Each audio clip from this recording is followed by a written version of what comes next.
Au nom du Père et du Fils et du Saint-Esprit, ainsi soit-il. Bon, chers frères, chers fidèles,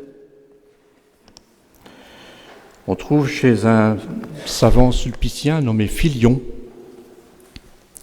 des renseignements précieux pour comprendre ce texte obscur que l'Église a placé aujourd'hui dans la liturgie du 13e dimanche après la Pentecôte.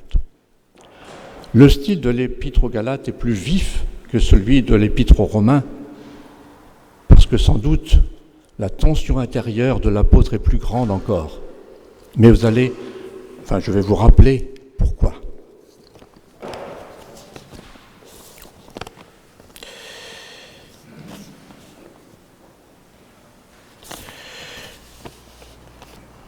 La Galatie, située en Asie mineure, avait été évangélisée par saint Paul lors de son 2e voyage apostolique.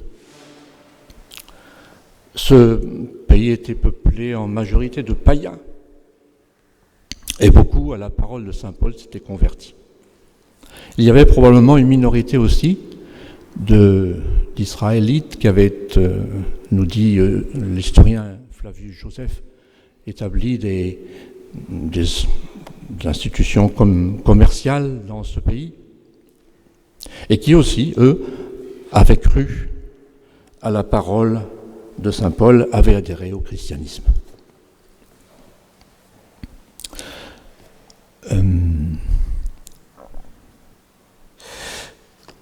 Mais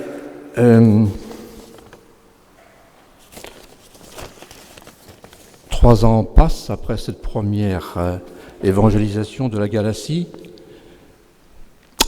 et saint Paul confirme son œuvre. Mais bientôt, il apprend que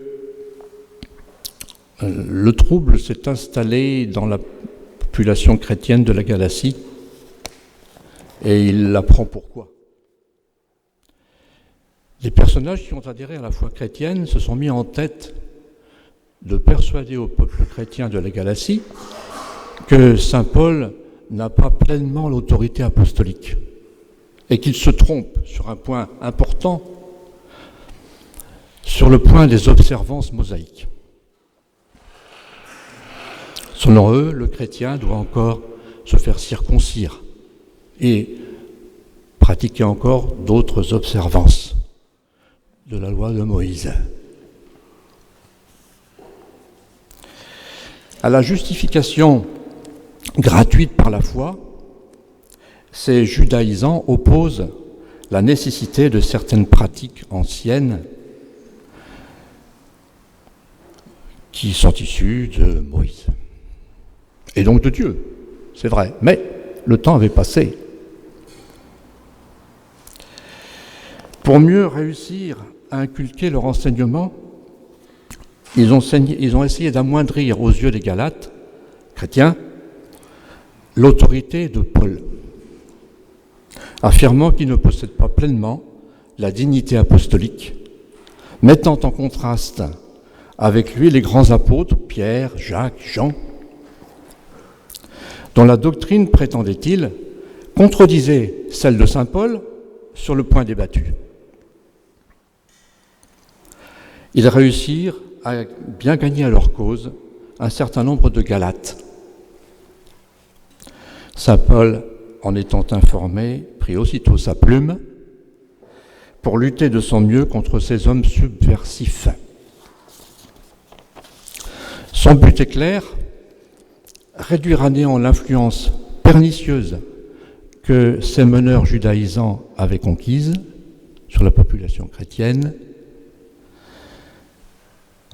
en défendant d'abord son autorité apostolique et ensuite en défendant la liberté intégrale des fidèles par rapport à la loi de Moïse.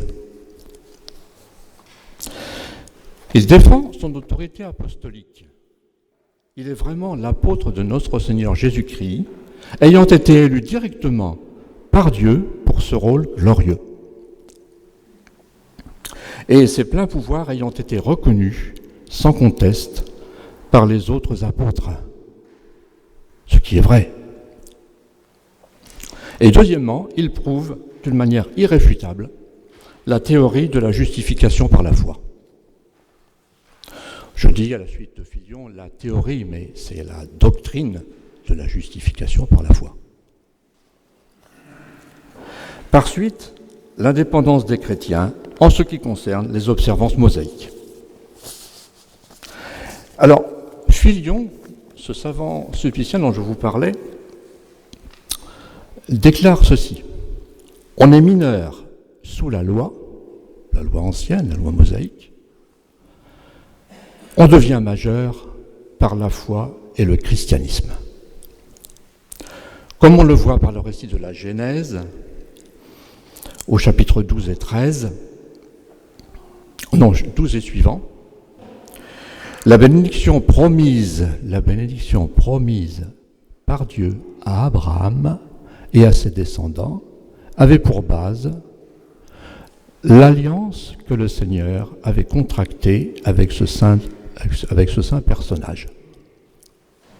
Mais, se demande saint Paul, cette alliance n'a-t-elle pas été rompue par l'institution de la loi mosaïque, venue plus tard? Saint Paul répond, nullement. Car bien loin d'abroger les anciennes promesses, la loi en a au contraire hâté l'accomplissement final. Le peuple de Dieu ressemblait à un enfant mineur. Il avait besoin d'une tutelle jusqu'à ce qu'il devint majeur grâce au Christ et capable de recevoir l'héritage promis et de le gérer. Cette tutelle lui a été procurée par la théocratie. Cette tutelle lui a été procurée par la théocratie mosaïque, jusqu'à la venue du Messie. Mais alors, la loi disparaît, son rôle étant achevé.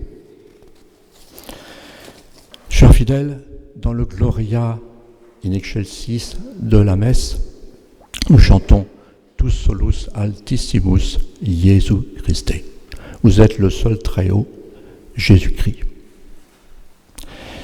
Eh bien, vivons sous le regard de notre Seigneur Jésus-Christ qui est Dieu, qui connaît nos actions, toutes nos actions, et même nos plus secrètes pensées. Et c'est ainsi que la domination du Seigneur sera sûre, durable et constante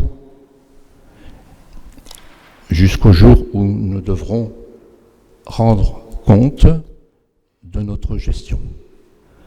Prions la Très Sainte Vierge de nous aider à vivre ainsi sous le regard de son divin Fils. Appelons-la, elle aussi, à notre secours dans les actions importantes, décisives. Ainsi soit-il. Au nom du Père et du Fils et du Saint-Esprit, ainsi soit-il.